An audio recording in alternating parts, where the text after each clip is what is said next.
Selamat malam. Perkenalkan, nama saya Clara Sapitri, NIM 2210417806, kelas F Manajemen. Saya akan menjawab beberapa soal UTS Manajemen Operasi. Yang pertama, jelaskan definisi manajemen operasi. Definisi manajemen operasi adalah area bisnis yang berfokus kepada proses produksi produk dan jasa, di mana terdapat manajer operasi yang memiliki tanggung jawab terhadap proses input, material atau energi, ataupun tenaga kerja menjadi output produk atau jasa. Nomor 2, dalam sebuah organisasi terdapat berbagai bidang atau divisi yang berbeda. Divisi tersebut terdiri dari operasi pemasaran, keuangan, dan divisi pendukung. Jelaskan integritas antara bidang atau divisi tersebut dalam organisasi. Dalam sebuah organisasi, operasi berperan dan berkaitan dengan produksi barang dan jasa. Integritas pemasaran dalam organisasi memiliki manfaat bagi banyak audiens, dan ini membantu konsumen lebih mempercayai perusahaan dan nilai-nilai yang ada di dalamnya. Keuangan dalam organisasi. Keuangan adalah komponen yang sangat penting untuk memastikan bahwa semua keuangan telah dimanfaatkan semaksimal mungkin dan dilaksanakan dengan benar untuk memastikan tercapainya penciptaan barang dan jasa yang optimal. Divisi pendukung.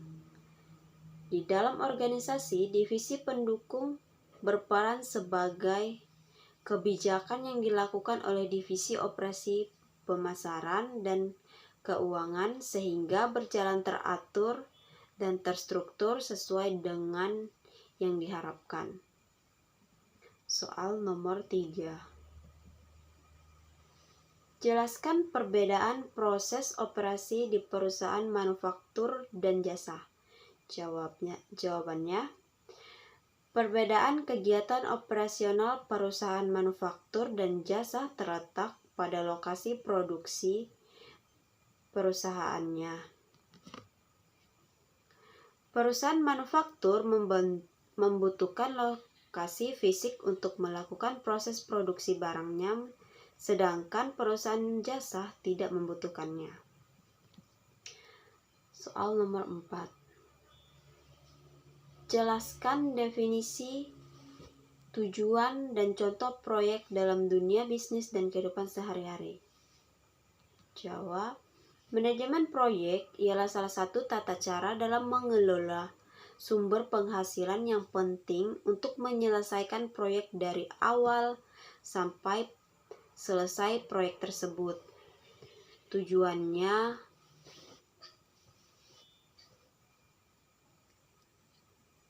manajemen waktu, mengelola risiko, mengelola tim, membuat perencanaan yang tepat, menjaga anggaran. Contoh manajemen proyek. Proyek konstruksi meliputi pembangunan jalan raya, pasar, tol, pabrik, gedung, halte, dan sebagainya.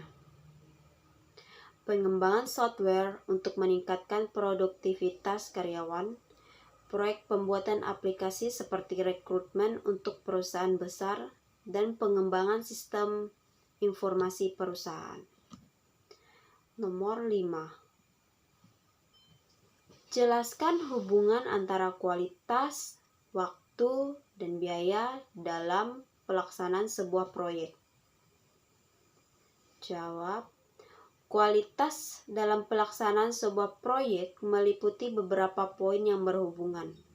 Yang pertama, kualitas dari penerangan dan keputusan dari klien, kualitas dari proses desain material dan komponen kumpulan proyek, kualitas kegiatan manajemen proyek. Sedangkan waktu adalah suatu proses yang diperlukan untuk membuat sebuah proyek dengan batas tertentu. Dan biaya adalah suatu proses atau kegiatan yang diperlukan untuk memastikan bahwa proyek akan dapat diselesaikan dalam suatu anggaran yang telah disetujui. Nomor 6. Jelaskan makna dari kurva Project Life Cycle.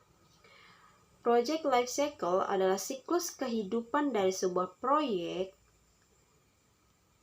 sejak proyek itu ditentukan dan direncanakan hingga memasuki tahap akhir dan dievaluasi. Nomor 7. Jelaskan dimensi-dimensi yang terdapat dalam manajemen kualitas.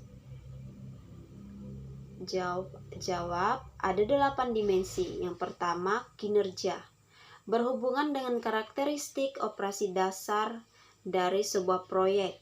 Yang kedua, daya tahan, yang berarti berapa lama atau umur produk yang bersangkutan bertahan sebelum produk tersebut harus diganti. Semakin besar frekuensi pemakaian konsumen terhadap produk, maka semakin besar daya produk.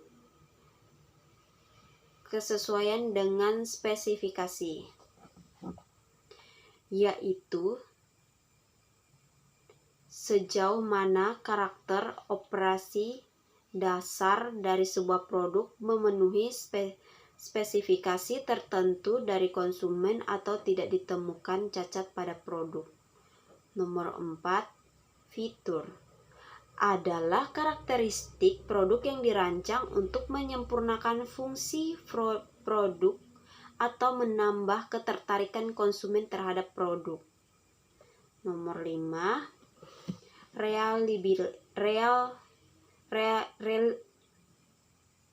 reliabilitas adalah probabilitas bahwa produk akan bekerja dengan memuaskan atau tidak dalam periode waktu tertentu. Semakin kecil kemungkinan terjadi kerusakan, maka produk tersebut dapat diandalkan. Nomor 6, estetika. Berhubungan dengan berbagai penampilan produk. Nomor 7, kesan kualitas. Sering dibilang merupakan hasil dari penggunaan pengukuran yang dilakukan secara tidak langsung karena terdapat kemungkinan bahwa konsumen tidak mengerti atau kekurangan informasi. Nomor 8, serviceability.